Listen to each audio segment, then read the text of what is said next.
Salam budaya, salam dan bahagia. Pada kali ini, aku akan menceritakan tentang kebangkitan nasional dan Sumpah Pemuda dalam bingkai Bhinneka Tunggal Ika. Kita awali, apa itu artinya Bhinneka Tunggal Ika?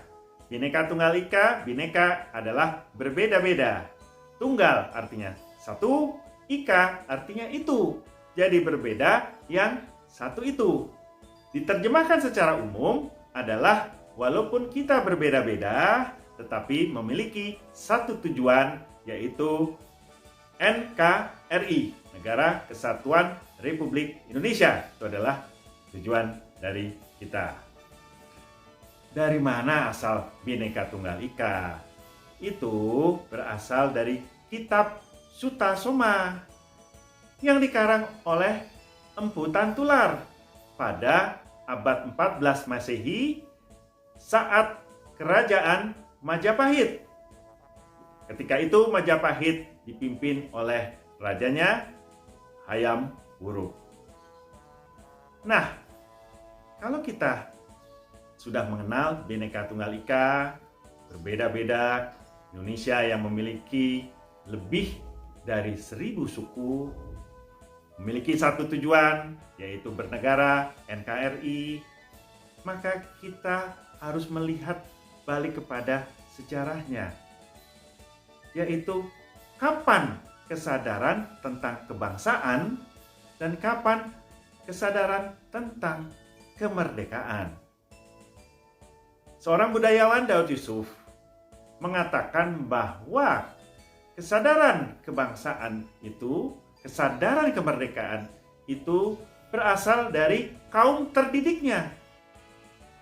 Jadi kalian sebagai murid-murid, bukan hanya sekedar murid, masa depan Indonesia.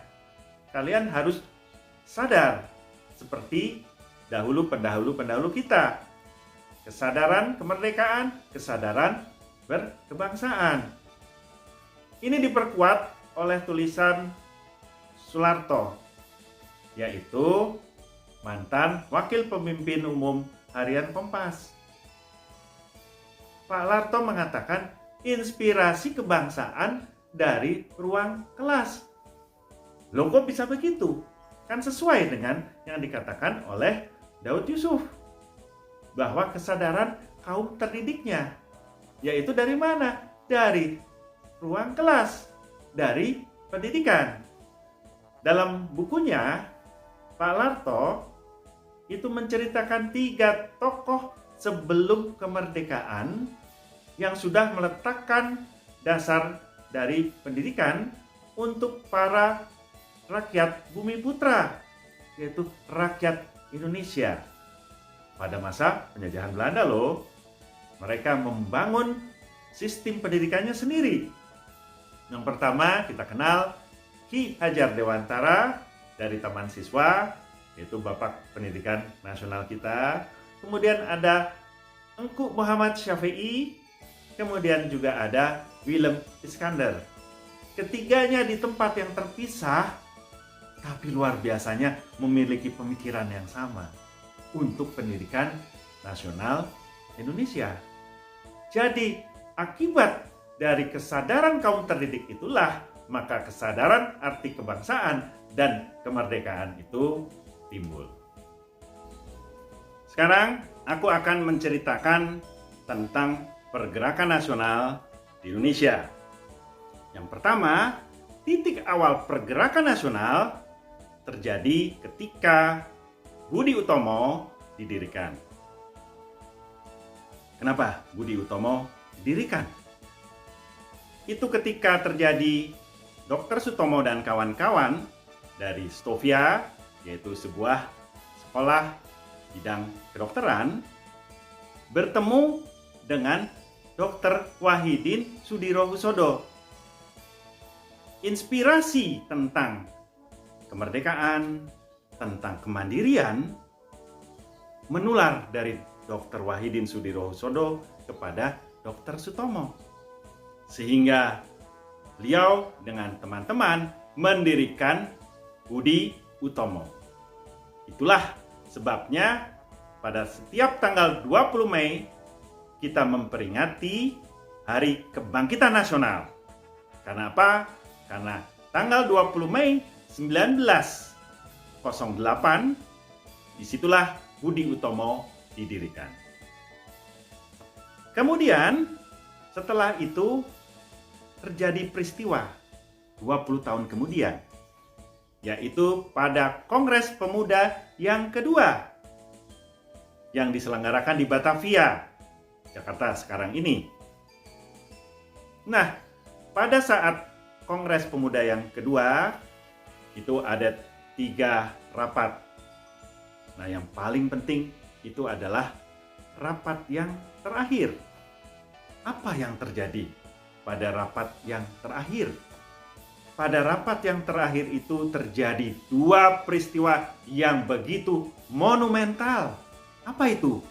Yang pertama, pada saat disepakatinya ikrar para pemuda Indonesia, yaitu ikrar untuk bertumpah darah yang satu, tanah air Indonesia. Yang kedua adalah berbangsa yang satu, bangsa Indonesia. Yang ketiga, menyepakati bahasa Indonesia sebagai bahasa persatuan. Jadi, bahasa Indonesia begitu penting karena dia adalah semangat untuk bersatu seluruh Indonesia.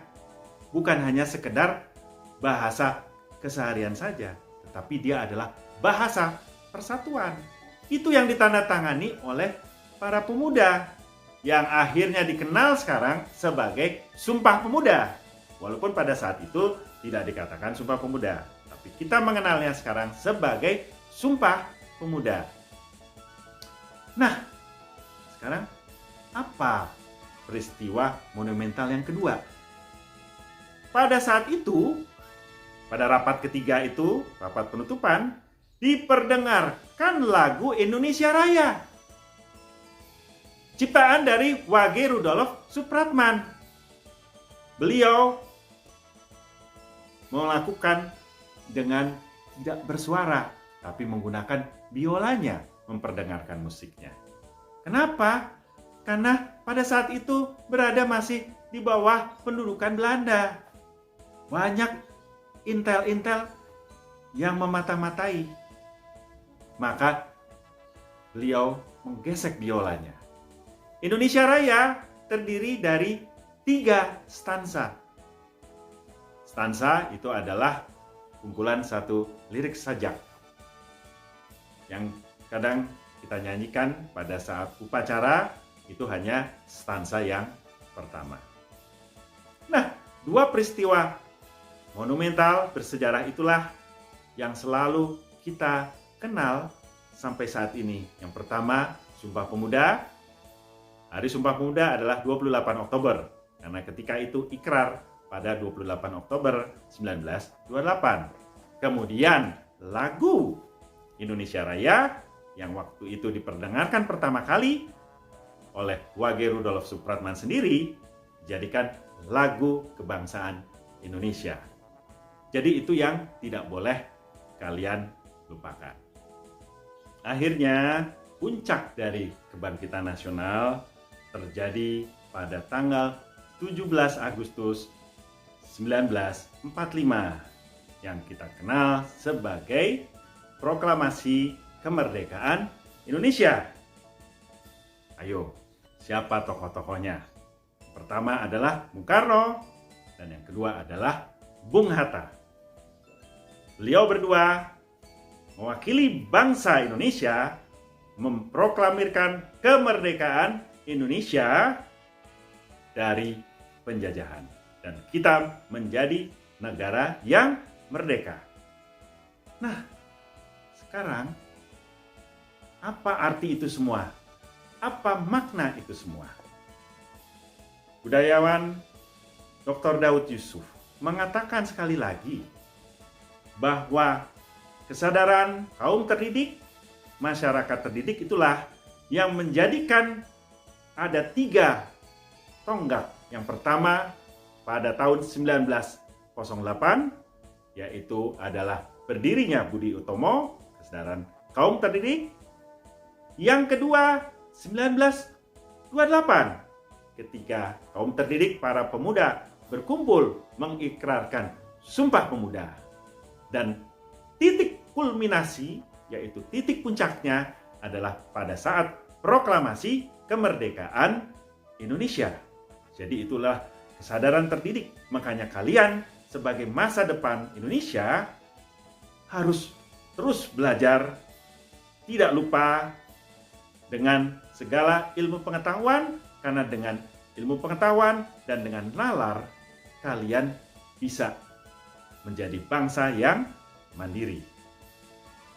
Nah, menantu Bung Hatta, Ki Profesor Dr. Sri Edi Suasono, yang juga guru besar emeritus dari Universitas Indonesia, yang juga Ketua Majelis Luhur Taman Siswa, mengatakan bahwa proklamasi Indonesia 1945 bukan hanya proklamasi politik, kemerdekaan fisik, tetapi juga proklamasi budaya. Kenapa? Disitulah nilai kemandirian, nilai kemerdekaan, kebebasan. Nilai-nilai itulah yang terkandung di dalam arti proklamasi. Tidak bergantung pada bangsa lain. Jadi, itulah sebabnya proklamasi kemerdekaan Indonesia juga disebut sebagai proklamasi budaya dari bangsa Indonesia. Nah, itu yang harus kalian camkan.